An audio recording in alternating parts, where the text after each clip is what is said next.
여러분 안녕히 주무셨습니까? 시장을 여는 아침 글로벌식스 이혜림입니다. 오늘 아침에 3대 지수가 모두 큰 폭으로 올랐습니다. 특히 반도체주들의 상승에 나스닥 지수가 1% 이상 상승을 나타냈는데요.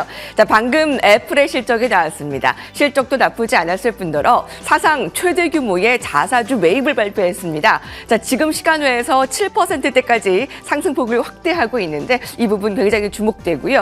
오늘 반도체주들의 상승에 오늘 국내 증시 좀 더 환호를 나타낼 것 같습니다. 그동안 연준 정책을 기다리면서 좀 변동성이 컸던 증시, 오늘의 상승을 어떻게 받아들일 수 있을까요? 크로징 라이브를 먼저 만나보도록 하겠습니다.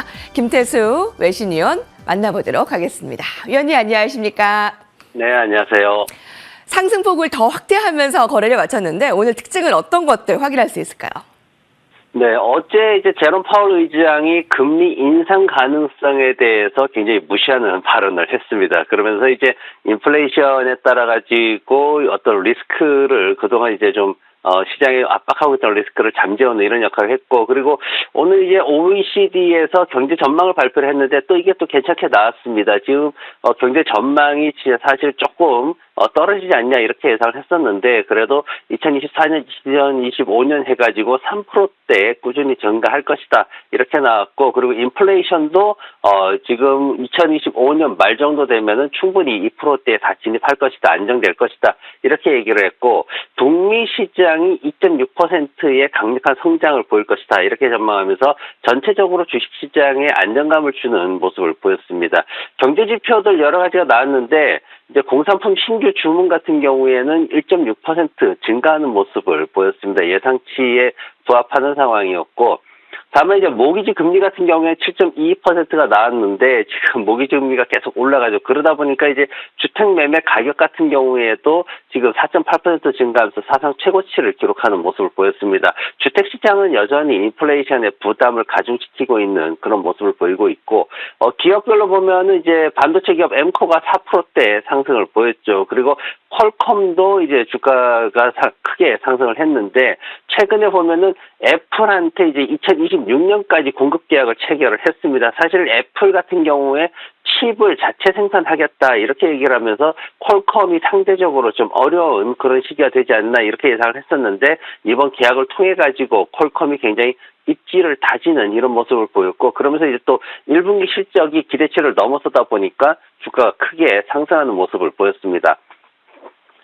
애플 같은 경우에 이제 실적 발표를 하고 지금 6%대 거래가 되고 있는데, 지금 보면은 사실 애플에 대해서 장 중에 나왔던 얘기들 중에 특이한 게 뭐냐면은 굉장히 이 애플의 기대치에 대해서 특이한 상황에 직면해 있다. 블룸버그가 이제 이 얘기를 했었는데, 기대치가 굉장히 낮게 돼 있다. 지금 다른 기업들은 인공지능이나 이런 것도 관련해서 기대치가 너무 높아가지고 문제였는데, 애플 같은 경우에는 매출이 5% 감소할 것이고, 그리고 지금 뭐 어떤 성장률이나 이런 것들에 대해서 굉장히 좀 너무 낮게 평가가 돼 있다 이렇게 지금 얘기가 나왔습니다. 근데 이제 시장에서 뭐 자사주 매입이나 이런 것들도 한 900억 달러 정도 예상을 했었는데, 실제 이제 데이터 나온 게 뭐냐면은 주당 순이익이 1.53달러 그리고 매출이 908억 달러가 나왔습니다. 이게 예상치가 1.5달러에 이제 1달러 50센트에 903억 달러 정도 예상을 했었는데, 이것보다 이제 좀 높게 나오는 거죠. 기대치가 워낙 낮았다는 거고, 또 하나는 이제 아이폰이나 이런 것들이 지금 한 5% 감소할 거라 그랬는데 실질적으로는 4% 정도 감소하는데 그쳤습니다. 그리고 자사주 매입도 900억 한다 그랬는데 1,100억 달러나 승인을 했고, 배당금도 25센트로 늘리면서 시장에서 이제 시간 외에서 주가가 크게 상승하는 모습을 보이고 있습니다. 지난밤에 나왔던 얘기들 중에 이제 노동시장 관련된 얘기들이 사실 좀 이슈가 좀 많이 됐습니다. 실업수당 신규로 신청한 사람들이 20만 8천 명이었는데 최저 수준을 계속해서 유지하고 있는 상황이고, 시장 기대치보다도 모자라는 상황이죠.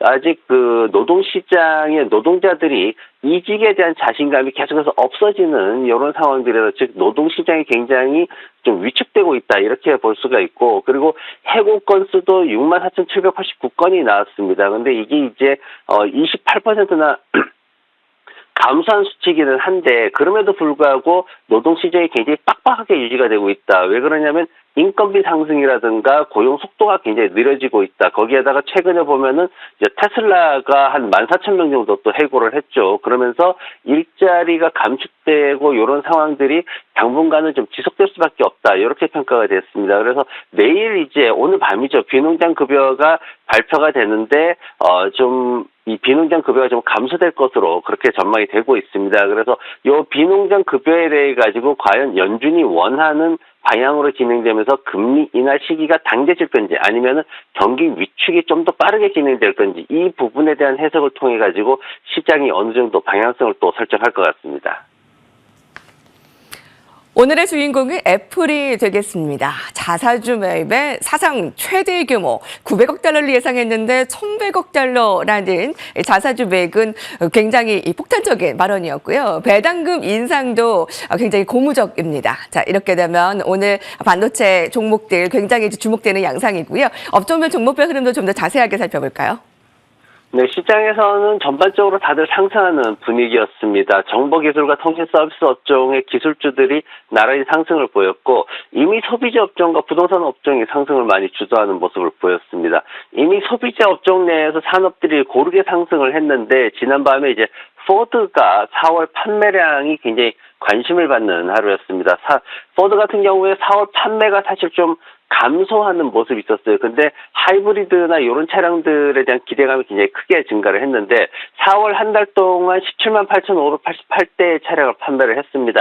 2.4% 감소한 수치인데 그럼에도 불구하고 전체적으로 올 한 해 4월까지 해서 전체적으로는 한 4.2% 정도 늘어나는 모습이었고 하이브리드 판매 같은 경우에는 지금 F150 하이브리드나 이런 것들 매브릭 같은 이런 차량들이 1년 전보다 60%나 증가하는 모습을 보였습니다. 그러면서 이제 회사 측에서 얘기를 하는 거는 지금 하이브리드 판매가 굉장히 빠르게 증가하면서 지금 하이브리드 쪽 픽업 판매가 1위다. 지금 미국 판매 1위가 됐다. 이렇게 또 발표를 했는데 포드의 어떤 하이브리드 차량이 전체적인 자동차 시장의 하락을 갖다가 커버를 많이 해주는 모습이었고 그리고 전기차 판매량도 좀 증가를 했는데 지금 전기차 판매도 전년 대비했을 때 2배 정도 늘어나는 이런 모습을 보이면서 전체적으로 시장이 어려움에도 불구하고 자동차 시장이 어려움에도 불구하고 하이브리드 차량을 선도를 해가지고 포드가 좀 앞서가는 그런 모습을 보이고 있습니다.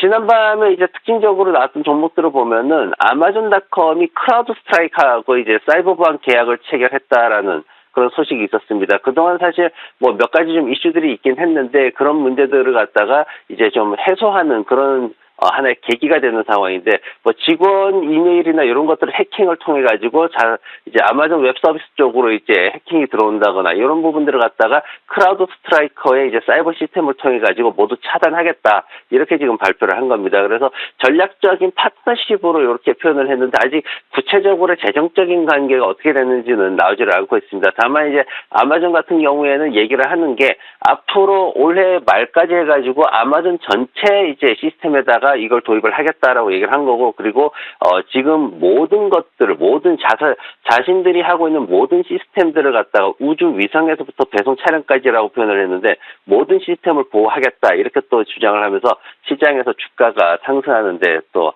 역할을 했습니다. 엔비디아에 대한 얘기가 또 지난밤에 있었어요. 엔비디아도 이제 주가가 오랜만에 또 한 3% 정도 이렇게 상승을 또 했습니다. 근데 엔비디아가 어떤 얘기를 했냐면은 AI 챗봇을 좀 강화를 하겠다. 근데 이제 구글이나 오픈 AI하고 협력을 좀 더 강화를 해가지고 그런 것들을 하겠다. 이렇게 얘기를 한 건데 지금 사실 엔비디아가 어떤 그 매출을 성장하는 것들이 굉장히 빠르게 성장을 하고 있죠. 지금 최근 2개분기 동안 19% 13% 이렇게 굉장히 놀라운 초과 성과를 거두었는데 기대치보다도 훨씬 높게 성장하는 모습을 보였습니다. 거기에다 이제 덧붙여가지고 지금 하는 게 윈도우 PC에서 로컬로 작동하는 그런 문서를 분석하는 이런 것들, 사진이나 문서 이런 것들을 분석하는 그런 인공지능 기능을 더 추가를 시키고 거기에다가 음성 기능까지도 더 음성 데이터들을 검색하는 그런 인공지능 기능도 더 추가를 하겠다 이렇게 보고를 했습니다. 그러면서 지금 현재 이제 최근에 보면은 테슬라 같은 경우에도 엔비디아의 H100 칩 사용하겠다 뭐 이런 얘기를 또 하고 있기 때문에 그런 부분들을 통해 가지고 앞으로 더 크게 성장할 것으로 기대를 하고 있습니다. 그래서 지금 보면은 지난해 609억 달러 매출이 나왔거든요. 근데 2024년도에 기대하는 게 가속기 시장이 지금 900억 달러 규모인데 이걸 다 장악을 하겠다. 지금 시장 점유율이 90% 가까이 되죠. 그래서 이런 부분들을 또 주장하고 있고, 또 하나는 뭐냐면은 2027년까지는 이 시장 규모가 단순한 어떤 성장이 아니라 2천억 달러로 급성장할 수 있는 시장이기 때문에 이 시장에서도 엔비디아가 매출을 크게 늘릴 것이다, 이렇게 기대를 하고 있습니다. 그래서 지난밤에 엔비디아의 어떤 성장성에 대해서 좀 더 많은 관심을 갖는 그런 하루였습니다. 방금 아마존과 엔비디아를 소개해 주셨는데요. 이 두 종목 모두 오늘 3%대 상승을 나타냈고요. 그리고 퀄컴이 어닝 서프라이즈를 나타내면서 정규작에서 9% 넘는 상승도 오늘 뚜렷한 특징입니다. 김태수 외신위원과 함께했습니다. 위원님 감사합니다. 네, 고맙습니다.